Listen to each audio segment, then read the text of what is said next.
Argentina pidió el sábado refundar un pacto entre el capital y el trabajo, pero con un Estado que laude a favor del más débil de los dos, de los trabajadores. El Papa Francisco pidió salario universal y reducción de la jornada laboral esta semana. Luego de varias reuniones con Máximo, Massa y Guado de Pedro, un grupo de empresarios se reunió con el presidente de la Nación. En las reuniones, como en el coloquio de IDEA, su principal propuesta para salir de la crisis fue una reforma que flexibilice las relaciones laborales para así seguir bajando los costos laborales. En el coloquio de IDEA, Emanuel Agis les recordó que los costos laborales hoy son la mitad de los de 2011, de los de 2015 y de los de 2017. Según publicó Ezequiel Orlando este domingo, los empresarios pidieron una flexibilización en los despidos, una reducción en las cargas patronales y subsidios, sí, subsidios, para capacitar a los empleados. Argentina tiene un 44% de pobreza. 10 millones de personas se alimentan en comedores. La inflación es del 50%. Tenemos una deuda que no podemos pagar. Y la idea de los empresarios para resolver la crisis es otra vez rebajas en las condiciones laborales, es decir, bajas en los costos laborales. Veamos cómo le fue en los últimos años a cada parte de esta sociedad del capital y el trabajo que reflotó Cristina en la ESMA. Desde 2015, el salario formal privado, los mejores pagos, cayeron en términos reales un 25%. Al resto de los trabajadores le fue peor. De acuerdo a los últimos balances presentados ante las autoridades de la Bolsa porteña, en el primer trimestre del año, Ledesma de la familia Blaquier ganó 1.240 millones de pesos, un 216% más que en el mismo periodo de 2020. Y en 2020 también había duplicado las ganancias de 2019. Es decir, mientras vos perdiste el 25% de tu ingreso real, ellos vienen aumentando por 2 cada año sus ganancias. Molinos Río de la Plata, de la familia Pérez Compán, ganó 1.180 millones de pesos en ese trimestre. El grupo Arcor de Luis Pagani ganó 3.900 millones de pesos, un incremento del 470% frente a las ganancias de 2020. Es decir, con 10 millones de personas comiendo en comedores porque no pueden solventar el precio de los alimentos, y una clase media de trabajadores formales que perdió un 25% de su poder adquisitivo, pero con empresas que ganaron miles de millones de pesos anuales, su propuesta central es seguir deteriorando el ingreso de los asalariados vía flexibilización laboral. En el marco de la reformulación política de la coalición gobernante, que seguramente derivará en decisiones postelectorales, sería bueno también dejar en claro cuáles son las razones históricas del subdesarrollo nacional. Escuchen estos datos. Los Pandora Papers mostraron que en el mundo el dinero negro de la corrupción política representa solo el 5% de las cuentas offshore. El 30% es dinero proveniente del narcotráfico y otros delitos. El 65% de la guita negra escondida en guaridas fiscales es de multinacionales y personas con altísimos patrimonios. En ese contexto, Argentina, que es la economía número 45 del mundo, figura número 3 entre los países cuyos ciudadanos esconden dinero sucio. Esa es la razón del subdesarrollo argentino, esa es la razón de la pobreza argentina, esa es la razón de la inflación crónica de la Argentina. Ganan dinero, lo pasan a dólares y se lo llevan, no invierten, por eso no nos desarrollamos, no pagan impuestos, por eso somos pobres. Compran dólares todo el tiempo, Por eso vivimos devaluando, porque faltan dólares. Y es esa devaluación la que genera la inflación crónica. No es el déficit fiscal, que es el mismo que tiene todo el mundo. La culpa del subdesarrollo y la pobreza no es de la corrupción política, es de la corrupción empresaria. No tuvimos 70 años de peronismo en el gobierno, tuvimos 70 años de empresarios sacando el país con gobiernos militares o civiles. Nos saquearon durante 70 años. La corrupción en la política es ínfima comparado con los delitos de los empresarios. Los medios hegemónicos no te lo van a decir porque son protagonistas de estos. Ayer el diario AR publicó que los Pandora Papers revelan que el grupo Clarín y sus accionistas aparecen vinculados a compañías en Islas Vírgenes Británicas. Los hijos de Manieto y Aranda también son beneficiarios finales de una compañía en la isla de Nevis, en el Mar del Caribe. Fontevecchia creó una sociedad anónima en Uruguay. Zaguier es accionista de La Nación y tiene una cuenta offshore. Antes de fugar su dinero a una guarida fiscal, cada empresario cometió un delito bien planeado.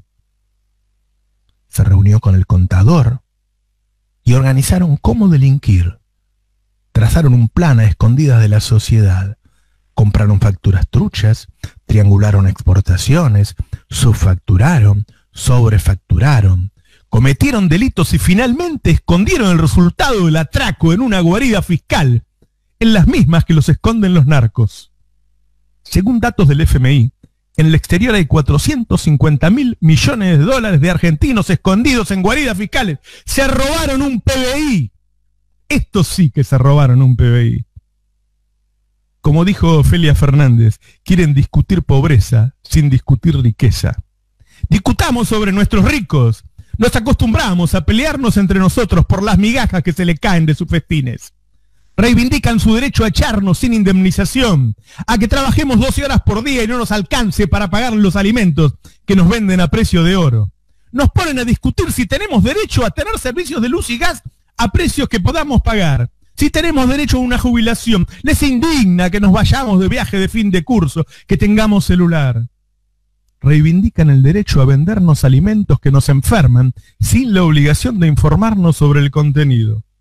Reivindican el derecho a producir alimentos en nuestra tierra, con nuestra mano de obra, con nuestro combustible, con nuestra electricidad, trasladarlos por nuestras rutas, con nuestros puentes y llevarlo a nuestros puertos, y luego venderlo a un precio que con el salario que ellos nos pagan no podemos comprar. ¿Qué diferencia hay con esos estancieros de hace 200 años que pagaban con un vale para que compraras en sus propios negocios y les quedaras debiendo siempre porque no te alcanzaba? Los economistas son de ellos, los medios son de ellos, los periodistas pagos son de ellos, los jueces son de ellos. Y el que no se venda a ellos es un paria, un perseguido, un difamado, un deshumanizado. Te enseñan a odiar a los pocos que te defienden. Le aconsejan al gobierno que sea moderado, que no se enoje con ellos. Hablemos claro.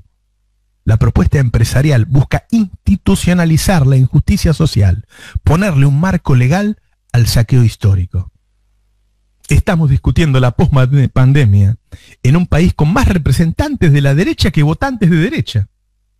Está la extrema derecha del loco Milei y el facho Espert, la derecha golpista de Macri y Bullrich, la derecha neoliberal de Larreta y Vidal, la derecha radical de Manes, Cornejo, Morales y la derecha peronista que quiere armar sin Cristina. Toda esta movida de acercamientos con empresarios prebendarios y castillos de naipes de derecha se va con un nivel de desinformación inédita que confunde a la población en el tema crucial. ¿Quién tiene la culpa de su sufrimiento? Si el debate fuera sincero, no necesitarían la persecución. No hay una política contra el lofer. La única política es alejarse de Cristina. Pero Cristina es un símbolo, el símbolo local, como lo es Evo en Bolivia, Lula en Brasil, Rafael Correa en Ecuador. Cualquiera que defienda al pueblo será perseguido. Entonces, cuando para zafar de la persecución se alejan de ella, no se alejan de Cristina, se alejan del pueblo. Por estos días los jueces finalmente tuvieron que reconocer que no hubo un delito con las cunitas, que no hubo un delito con el dólar futuro, que no hubo delito con el memorándum, que no hubo delito de Gil Carbó. Pero el pueblo no se entera. El problema es que, a diferencia de la dictadura, de la que todos pudieron saber de sus atrocidades, aquí no hay forma de contarlo. Para salir de la crisis con las recetas del pueblo, y no con las recetas de los mismos que nos llevaron a la crisis, es necesario hacer una revolución de la verdad.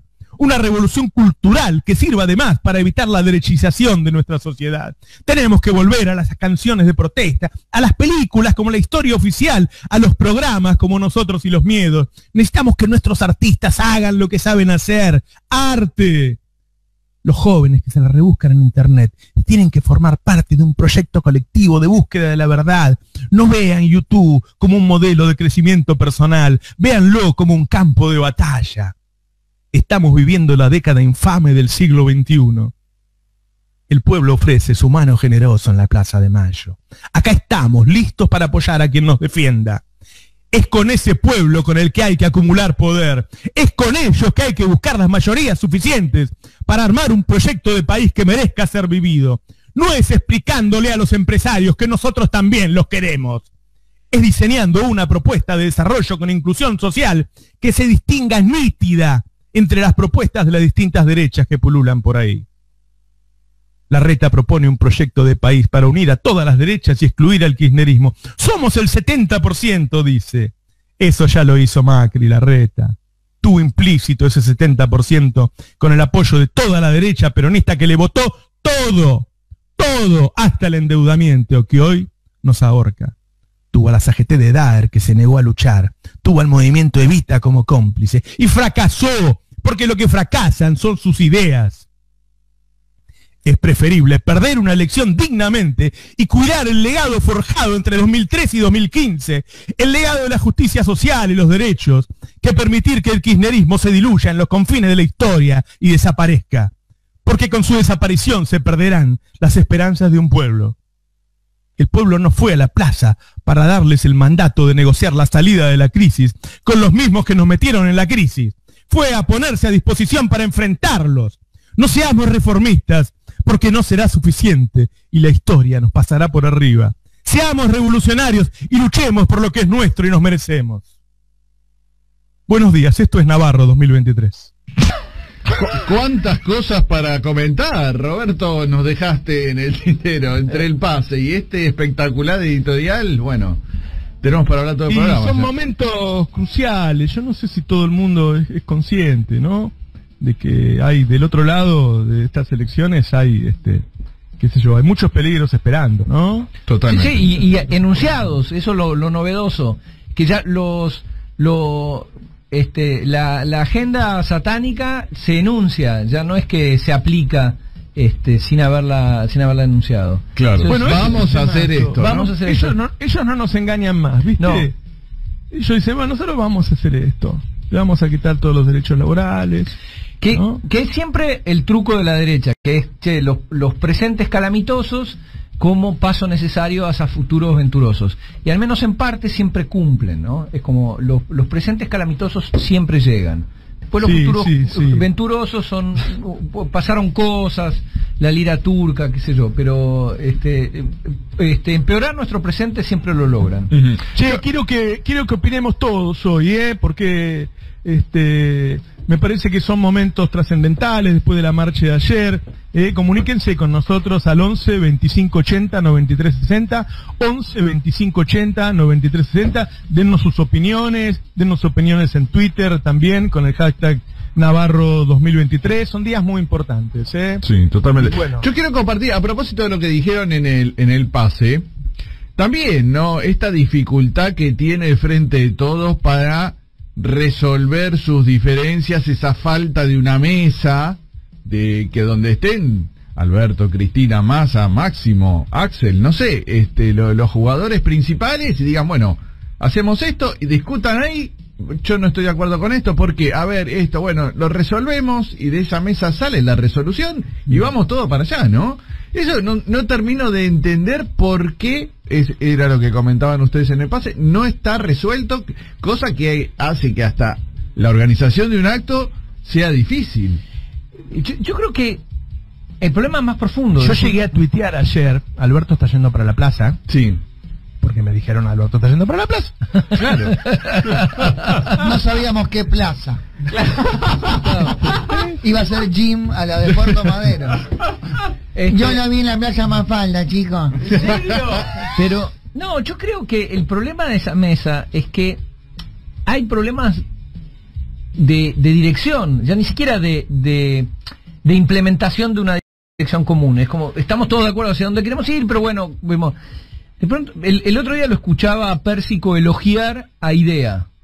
Y decir que bueno, que los empresarios, viste como no claro, hay que tomarlo. Sí. Era la versión, digamos, no necesitamos al Toti Flores, lo tenemos a nuestro propio Teotom, donde decir, che, yo no tengo nada contra moral contra IDEA, pero IDEA, como lo dijo Roberto en el pase, solo propone lo mismo. Che, nos vamos a sentar para reducir sueldos, reducir cargas sociales, flexibilizar. Che, esa agenda la conocemos, con lo cual... Claro. No, es que yo lo que digo es, primero, yo si me siento, Roberto Navarro, les digo, miren, la culpa de lo que pasó los últimos 30 años es de ustedes. Claro. Es de ustedes. Empecemos por ahí. ¿Sí? Traigan los 450.000 millones que se llevaron y somos todos felices.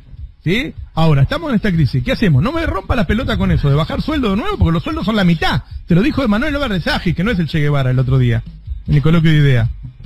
Te dijo, hoy el costo salarial es el 50% de lo que era en 2011, en 2015 y en 2017. Menos quieren pagar, menos, Claro, en serio. claro. Menos. Hasta el boludo Brancatelli aparece diciendo que no, que necesita pagar menos cargas sociales, porque puso un mercadito, la puta que te parió. ¿Qué menos cargas sociales? No, el tema es que la culpa de lo que sucede en el país la tienen los pobres. Ya está. Con eso. Bueno, ahí está. Quieren decir que la culpa de lo que le pasa al país la tienen los pobres y la forma en que ha manejado ese tema el peronista. No, flaco, no. Se la pasan hablando de la corrupción de los políticos y cuando encontramos las offshore, resulta que están todos ellos. La Nación publicó los Pandora Papers y se olvidó de poner que la Nación tiene las cuentas afuera. Un olvido, seguramente un olvido. ¡Qué bárbaro! Pero efectivamente el otro día hablamos de eso, de que en Europa Vox y los partidos de extrema derecha dicen que el problema son los inmigrantes africanos, y acá el problema son los empleados, son los trabajadores. Las pretensiones de los trabajadores de poder vivir con un sueldo. Esto impide el desarrollo de la Argentina y como vos bien decís, nos dicen que faltan dólares. Che, no faltan dólares, hay 400.000 millones de dólares, hay casi un PBI afuera. Y de nuevo, sentarse a hablar qué. Entonces, claro. Yo lo que sentí, algo que decías en el pase que me parece muy, muy interesante, ¿cómo puede ser que el oficialismo, el gobierno no pueda capitalizar una marcha como la de ayer, que fue una marcha festiva, multitudinaria, diversa? Estaban los encuadrados, estaban los sindicatos, estaban los grupos Yo estoy seguro sociales. de que si Alberto hubiera ido al escenario la gente lo hubiera apoyado. Sin duda, pero además, pero además para la negociación, el reclamo de máxima frente al Fondo Monetario, el hecho de decir, EVE dice, che, no hay que pagar, es algo que te sirve incluso si querés pagar. ¿Sí? Porque, claro, es decir, en la mesa de negociación venís con la plaza y decís, che, yo tengo de mi lado gente que no quiere que pague un mango. Claro. Y eso te sirve para la negociación. Lo que pasa es que... Claro. Viste que ahora hay que ir allá y decir, sí, Cristina está de acuerdo. Y si decimos Cristina no está de acuerdo... Claro. Y si decimos la verdad es que nadie está de acuerdo en pagar. Claro. Ustedes son unos hijos de puta que le prestaron a un tránfuga y ahora nadie está de acuerdo en pagar. ¿Cómo hacemos? Pero que además eso es parte de la negociación. Para pagar, no para no pagar. O sea, esa sería mi estrategia para pagar. Claro, es decir, exactamente. En el país mío nadie quiere pagar, Yo vengo acá, hagamos lo que podamos, pero no sé si voy a poder firmar con ustedes. Aparte la plata no la tenemos porque se la fugaron. Bueno, el problema es ese. Digo, le prestaron plata a unos ladrones. Y ni siquiera quieren tomar en cuenta que estamos en una pandemia. Cuando dicen, no, hay inflación porque emitimos. Tuvimos que emitir porque los demás países financiaron la pandemia con préstamos legítimos. Y a nosotros nos dejaron en default. Por eso tuvimos que emitir. No porque a Alberto se le ocurrió emitir. Che, ya